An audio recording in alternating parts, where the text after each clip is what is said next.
99% हारा हुआ मैच जीती गुजरात टाइटंस। डेविड मिलर की एक गलती से दिल्ली कैपिटल्स हारी जीता हुआ मैच। जी हां, आईपीएल 2026 का अब तक का सबसे रोमांचक मैच रहा, जिसका फैसला आखिरी गेंद पर हुआ। गुजरात टाइटंस ने यह मैच मात्र 1 रन से जीत लिया। जो मुकाबला 1 गेंद पहले तक दिल्ली की झोली में था, उसे डेविड मिलर की एक बड़ी भूल के कारण गंवाना पड़ा। पूरे मैच की हाइलाइट्स देखें इससे पहले। अगर आप भी आईपीएल फैन हैं तो अभी इस वीडियो को लाइक कर दें। तो टॉस जीतकर एक बार फिर अक्षर पटेल ने पहले गेंदबाजी करने का फैसला किया और गुजरात टाइटंस को बैटिंग के लिए आमंत्रित किया। गुजरात टाइटंस की शुरुआत शानदार रही, क्योंकि पहली गेंद से ही इनफॉर्म बल्लेबाज साई सुदर्शन ने अटैक करना शुरू कर दिया। पहली ही बॉल पर चौका लगाकर उन्होंने दिल्ली कैपिटल्स को अंडर प्रेशर कर दिया, लेकिन इसके बाद साई सुदर्शन कुछ खास नहीं कर पाए। तीसरे ओवर की पहली ही गेंद पर मुकेश कुमार ने उन्हें बोल्ड कर दिया और साई सुदर्शन 2 चौकों के साथ 12 रन बनाकर पवेलियन लौट गए। अब पूरी जिम्मेदारी कप्तान शुभमन गिल और जोस बटलर के कंधों पर थी। बटलर, जो अभी तक इस आईपीएल में कुछ खास फॉर्म में नहीं दिखाई दिए थे, उन्होंने इस मैच में अपना लोहा मनवाया। गिल और बटलर के बीच मात्र 32 गेंदों पर 60 रनों की तेज तर्रार और विस्फोटक पार्टनरशिप हुई। बटलर ने शुरुआती 6-7 गेंदें देखी और समझी, फिर दिल्ली के कप्तान को बैक टू बैक 2 छक्के लगा दिए।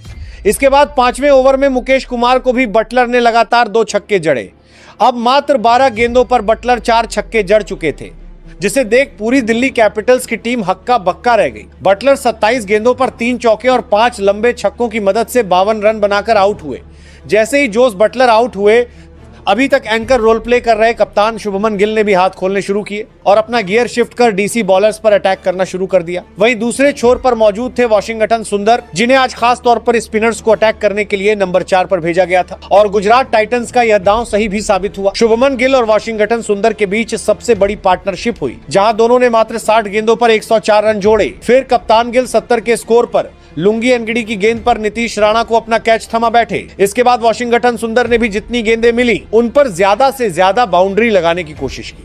सुंदर 55 रनों की पारी में 4 चौके 2 छक्के बनाकर पवेलियन लौटे। गुजरात टाइटंस ने दिल्ली कैपिटल्स के सामने 211 रनों का विशाल लक्ष्य खड़ा किया। एक समय लग रहा था कि टीम 230 से 235 रन बनाएगी, लेकिन टी नटराजन और मुकेश कुमार की धारदार गेंदबाजी के चलते गुजरात की टीम 210 रन ही बना सकी।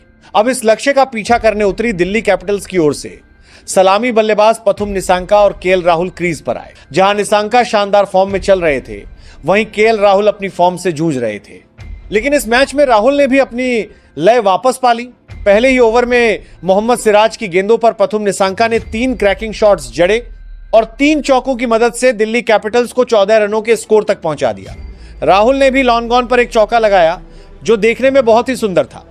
इसके बावजूद गुजरात ने चौथे और 5वें ओवर में अच्छी गेंदबाजी के दम पर मैच में वापसी की। लेकिन पावर प्ले का 6ठा ओवर अशोक शर्मा लेकर आए। यहां दिल्ली के बल्लेबाजों ने उन पर धावा बोल दिया। इस ओवर में कुल 5 बाउंड्रीज आईं।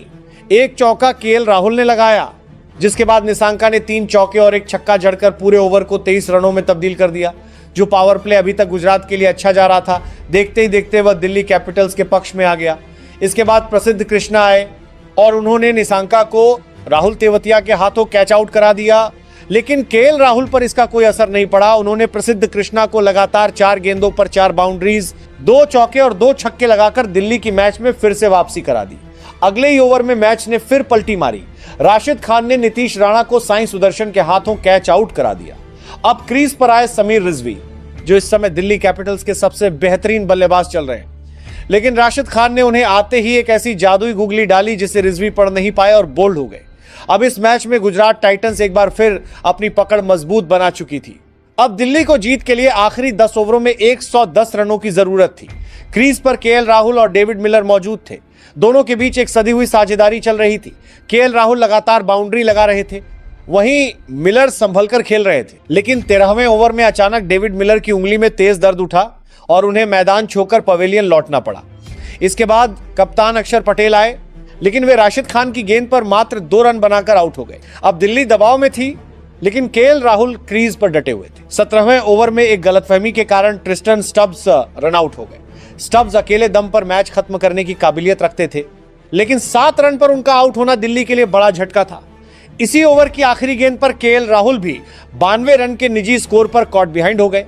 अब ऐसा लग रहा था कि दिल्ली मैच हार चुकी है, लेकिन मैदान पर डेविड मिलर दोबारा बल्लेबाजी के लिए आए।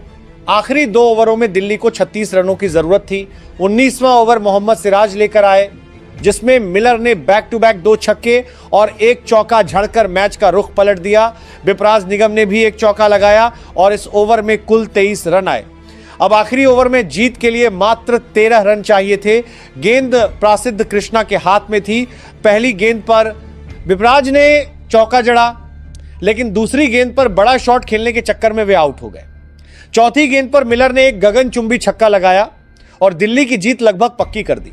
अब 2 गेंदों पर सिर्फ 2 रनों की जरूरत थी।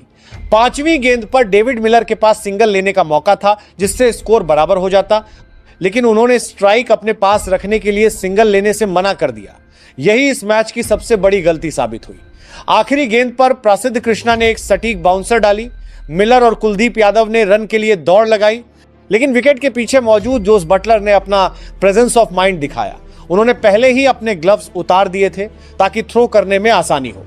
बटलर ने फुर्ती से गेंद उठाई और सीधा स्टंप्स पर मार दी। कुलदीप यादव रन आउट हो गए और गुजरात टाइटंस ने यह मैच 1 रन से जीत लिया। इस जीत के साथ पॉइंट्स टेबल में गुजरात टाइटंस का खाता खुल गया है और उन्हें 2 अंक मिल चुके हैं।